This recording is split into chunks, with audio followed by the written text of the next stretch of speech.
Alang Moody Dutton ay tahimik na pumasok sa isang gusali at natuklasan ng ilang patay na katawan na nakahandusay sa sahig. Napaisip siya kung sino ang pumatay sa mga ito.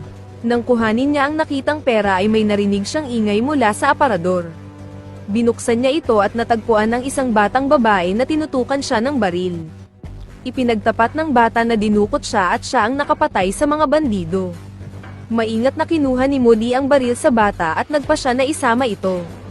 Makalipas ang 30 taon sa Bucharest, isang gangster na nagngangalang Vali ang dinukot. Binigyan siya ng pagkakataon na tawagan ng ama niyang mafia boss upang sabihan ito na bayaran ng mga kidnapper ng $3 milyong kapalit ang kalayaan niya at kung hindi ay gigilitan siya ng mga ito na parang baboy. Matapos ang ilang sandali, ang isa sa mga kidnapper na si Anna, ang batang babae sa simula ng pelikula, ay nakipagkita sa mafia gang. Isinama siya ng mga gangster upang direktang makipagkita sa mafia boss na si Don Preda. Pumahan ang boss mula sa swimming pool at sinaktan si Anna bago binigay ang pera kabayaran sa anak niyang bihag nila. Nagbanta ang mafia boss na agad silang babalikan. Gayunpaman, hindi natakot si Anna at sinabi na hindi siya pumunta doon para sa pera, kundi para patayin siya. Agad na inatake ni Anna ang mafia boss at pinatay ang dalawa pa nitong mga tauhan. Naglakad siya palabas ng mansyon at dinaanan ng ilang armadong gwardya. Nang subukan ng mga ito na paputukan siya ay isang sniper ang tumapos sa mga ito. Pagkatapos ay sinundo niya si Moody na iniwan ang bihag nilang si Vali sa tabi ng kalsada. Lumalabas na may nagbayad sa kanila para patayin ang mafia boss. Medyo disappointed si Moody kay Anna dahil hindi nito kinuha ang malaking halaga mula sa napatay niyang mafia boss. Bumalik si Anna sa London kung saan ay ipinagpatuloy niya ang kanyang buhay bilang isang normal na babae nang walang nagbabanta sa kanyang buhay kahit na siya ay isang assassin. Kinagabihan ay pinuntahan niya ang mansyon ni Moody upang ipagdiwang ang 70th birthday nito. Imbis na masorpresa, si Anna at kasambahay ang sinurpresa ni Moody sa kanyang pinapalipad na drone. Niregaluhan siya ni Anna ng limited edition na gitara at nagbonding sila buong magdamag. Sa gabi ding iyon, dinala ni Moody ang tinuring niyang anak na si Anna sa kanyang secret hideout. Doon ay ibinunyag niya na binili niya ang anak-anak ng isang gusali na may bookstore dahil alam niyang ito ang passion ni Anna, at para na rin may pagkaabalahan si Anna sakaling mawala siya sa mundo. Habang pinag-uusapan nila ang negosyo, binigyan ni Moody si Anna ng misyon na hanapin si Lucas Hayes, isang target na hinahanap niya simula pa noong 1998. Kinabukasan ng umaga, pumunta si Anna sa isang dry cleaner's shop na pagmamayari ni Benny, na isang hacker at IT expert. Hiniling niya sa kanya na maghanap ng anumang impormasyon tungkol kay Lucas Hayes. Lumalabas na si Anna ay kasalukuyang nagtatrabaho sa isang bookstore na binili ni Moody. Binisita siya ng isang lalaki na nagngangalang Michael Rembrandt. Naghahanap ito ng isang bihirang libro. Sa kasamaang palad ay wala sa bookstore ang librong hinahanap niya. Sa halip ay ipinakita ni Michael ang interes niya kay Anna. Bago umalis ay binigay nito ang kanyang calling card at umaasang isang araw ay makikipag-ugnayan sa kanya si Anna. Habang papalayo, binanggit ni Michael ang isang pahayag mula sa isang libro, ngunit hindi ito nagustuhan ni Anna. Kalaunan ay nagkita sina Anna at Benny sa parke kung saan ay ibinunyag ni Benny na si Lucas Hayes ay isang bata na nasa Paris noong 1998 ngunit bumalik ng Vietnam matapos ang isang taon. Inabot niya ang flash drive kay Anna na naglalaman ng iba pang impormasyon. Kinagabihan ay binisita ni Anna si Moody. Pagpasok niya ay natuklasan niyang pinatay ang kasambahay. Pinuntahan niya ang kabilang silid at natagpuan doon ang isang wasak na gitara. Di nagtagal ay nakita niya ang katawan ni Moody sa bathtub na walang awang pinaputukan ng shotgun. Bago siya umalis, natuklasan niya ang flash drive na nakabitin sa drone na gamit ni Moody. Agad niyang tinungo ang dry cleaner shop ni Benny, ngunit natuklasan niyang pinatay din ito. Dumiretso siya sa bookstore at hinanda ang sarili sa pagtakas mula sa lungsod. Gayunpaman, nang makita siya ng mga assassin sa bintana ay niretreat siya ng mga ito. Naiwasan niya ang tangkang pag-ambush sa kanya at sa huli ay napatay niya ang mga assassin. Mabilis niyang nilisan ang crime scene bago pa siya abutan ng mga pulis. Kinabukasan, pumunta si Anna sa isang internet cafe upang mas lalo pang malaman ang natuklasan ni Benny tungkol kay Lucas Hayes. Nalaman niya na ang ama ng batang si Lucas na si Edward Hayes ay namatay sa isang car bomb sa Vietnam. Nagkataon na noong mga panahong iyon taong 1991 ay naroon si Moody. Lumalabas na si Edward ay isang CEO ng isang kumpanya na nakabase sa Vietnam, at ang kanyang kasosyo na si Joss Enovol ay nagpasya na kunin ang kumpanya matapos mamatay si Edward. Upang makakuha ng karagdagang impormasyon, kailangang harapin ni Anna ang kanyang nakaraan at bumalik sa Vietnam. Kinabukasan, gamit ang pulang big bike, sinalubong ni Anna sa highway ang grupo ng mga riders na pinamumunuan ni Billy Boy, isang matandang kaibigan ni Moody sa Vietnam. Nagulantang at nagalit ang mga riders sa ginawa ni Anna kaya hinabol siya ng mga ito hanggang sa matagpuan ang nakaparada niyang motor sa isang tindahan. Nakilala siya ni Billy kaya pinigilan nito ang isang kasamahan na galit sa ginawa ni Anna. Ipinaalam ni Anna na patay na ang tinuring niyang ama na si Moody at gusto niyang humingi ng tulong kay Billy upang ayusin ang pakikipagkita niya sa CEO na si Vol. Bago makipagkita ay nagpadala muna siya ng isang kahon na tabako sa CEO. Gayunpaman, dahil imposibleng makapasok sa opisina ng negosyanteng si Vol, sa tulong ng motorcycle gang ay nagawa ni Anna na kumprontahin si Vol, ibigay ang kanyang calling card at balaan ang CEO sa posibleng pagkakasangkot nito sa pagkamatay ng partner at kaibigan niyang si Edward Hayes. Di nagtagal ay tinawagan ni Vol si Anna upang magkausap sila. Sinabi ni Anna na gusto niyang malaman ang tungkol kay Lucas na anak ni Edward Hayes. Agad siyang nagtungo sa opisina at nakipagkita kay Vol kasama ang kanyang abogado na si Duque. Hinimok ni Anna si Vol na sabihin sa kanya ang lahat ng alam nito tungkol kina Edward at Lucas, dahil naniniwala siya na si Lucas ang pumatay kay Moody at sa kasambahay nito. Gayunpaman, bago sumagot si Vol ay biglang tumayo si Duque at binaril sa ulo ang CEO. Tila wala nang kawala si Anna sa sitwasyong iyon. Gayunman, gamit ang patalim na tinago niya sa kahon ng tabako ay nagawa pa rin niyang saksakin ang mukha ni Duque at barilin ang dalawang gwardya. Mabilis na inakyat ni Anna ang air vent at doon ay patuloy siyang pinaputukan ni Duque at mga tauhan nito. Binuksan niya ang fire sprinkler at panandali ang na-hostage si Duque. Di rin nagtagal ay binitawan niya ito at patuloy na tumakas pababa gamit ang hose na pamatay ng sunog. Sa kasamaang palad ay nabangga siya ng kotse sa labas ng gusali. Nahuli siya ni Duque at dinala sa kanilang hideout.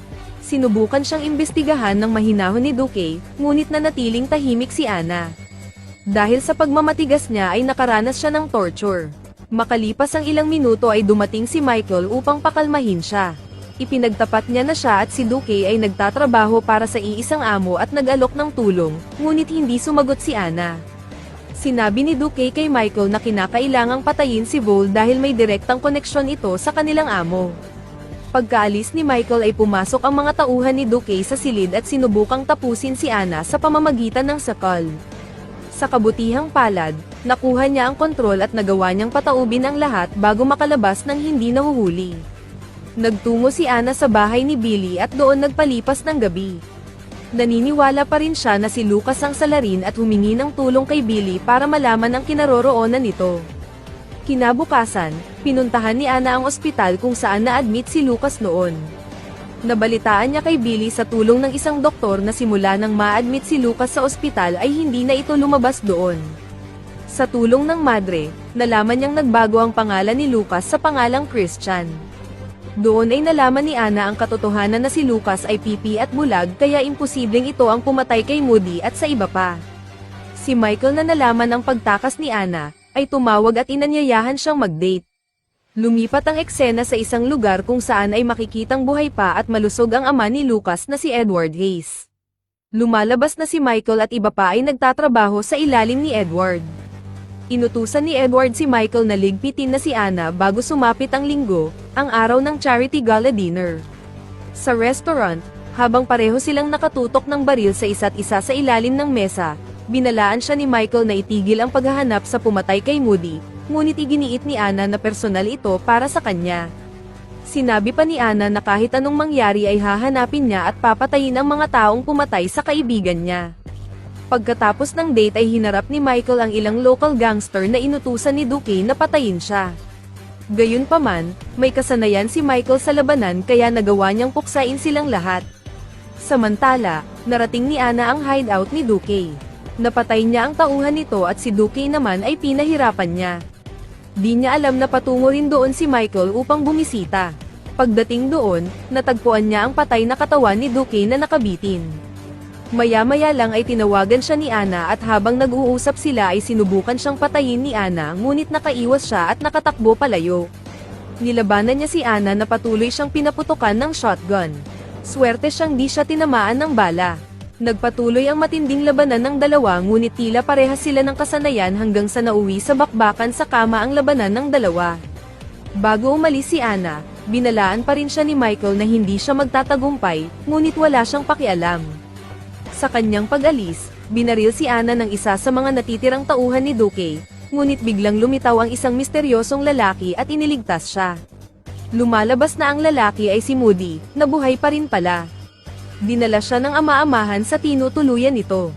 Ginamot niya ang sugat ni Ana habang ipinapaliwanag kung paano siya nakaligtas sa pagpatay sa kanya. Sinabi niya na winasak niya ang mukha ng hitman at sinuutan ang katawan nito ng damit niya upang mapagkamalan na siya ang napatay sa insidenteng iyon. Kinabukasan, nagkita-kita sila ni Billy Boy. Ipinakita niya sa kanila ang detalyadong tanawin ng isla kung saan gaganapin ang charity gala dinner, kasama na ang impormasyon tungkol sa seguridad at isang emergency bunker para kay Edward. Samantala, natakot si Edward at inutusan ng kanyang mga tauhan na magdagdag ng karagdagang personnel sa isla. Lahat ng staff ay binigyan din ng bracelet bilang pag-iingat. Dumating ang gabi at lahat ng inimbitahang bisita ay nakarating na. Isa sa mga lalaki ay kumpiyansa na walang mangyayari ngayong gabi at minamaliit ang babae, ngunit binalaan siya ni Michael. Nakapasok si Ana sa gala dinner na nagpanggap bilang isang serbidora. Sa kabilang banda, si Michael, na laging maingat at nakatutok, ay napansin si Ana dahil hindi siya nakasuot ng bracelet at naghintay sa kanyang susunod na galaw. Habang nagbibigay ng talumpati si Edward, sinubukan ni Ana na barilin siya, ngunit hindi ito natuloy dahil pinigilan siya ni Michael. Ang nabigong pagtatangka ay nagdulot ng takot sa bulwagan. Nakatakas si Ana sa gitna ng kaguluhan habang si Edward ay tumakbo papunta sa emergency bunker. Patuloy na hinahabol ni Michael si Ana saan man siya pumunta, dahil lahat ng kanyang dinaanan ay may naiiwang bakas ng dugo. Sa kabilang banda, matagumpay na pumasok si Moody sa bunker matapos makuha ang passcode ng pinto gamit ang kanyang drone. Lumalabas na inupahan ni Edward si Moody ilang taon na ang nakalilipas para magpanggap na patay. At ngayon ay bumalik si Moody para totohanin na ang pagpatay sa kanya. Ipinagtapat ni Edward na inayos niya ang kanyang pagkamatay upang protektahan ang kanyang anak na si Lucas mula sa mga kasalanan at krimen na kanyang nagawa. Ngunit wala nang pakialam si Moody, dahil nawalan na siya ng respeto sa matanda na tinawag niyang masamang nilalang. Sa huli ng kanilang usapan, ibinigay ni Moody kay Edward ang isang bomba bilang ganti sa pagtatangkang pagpatay sa kanya. Habang nasukol na ni Michael ang hinang-hina na si Ana dahil sa tama ng bala, pinasabog ni Moody ang bomba, na sumira sa buong bunker at pumatay sa kanilang dalawa. Ginamit ni Ana ang pagkakataong iyon upang makatakas mula sa isla. Isang flashback ang nagpakita ng gabing nasaksihan ni Ana ang pagpatay ng mga rebelde sa kanyang mga magulang, at dinala siya sa isang gusali kung saan nagsimula ang pelikula. Nang pansamantalang iwan siya ng isang rebelde sa isang silid ay kinuha ni Ana ang baril sa mesa at binuo ito. Pagkatapos ay pinatay niya ang lahat ng armadong lalaki sa silid bago siya natuklasan ni Moody. Sa kasalukuyan, natagpuan ni Michael si Ana, na naghihintay sa kanya sa gusali kung saan siya dinala noong siya ay nakidnap. Nag-alok si Michael ng alternatibong paraan para pareho silang mabuhay, ngunit tumanggi si Ana. Parehong hinugot nila ang kanilang mga baril. Ang eksena ay lumipat sa labas kung saan 2 putok ng baril ang narinig. Pagkaraan ng ilang sandali, lumabas si Ana ng mag-isa mula sa loob ng gusali.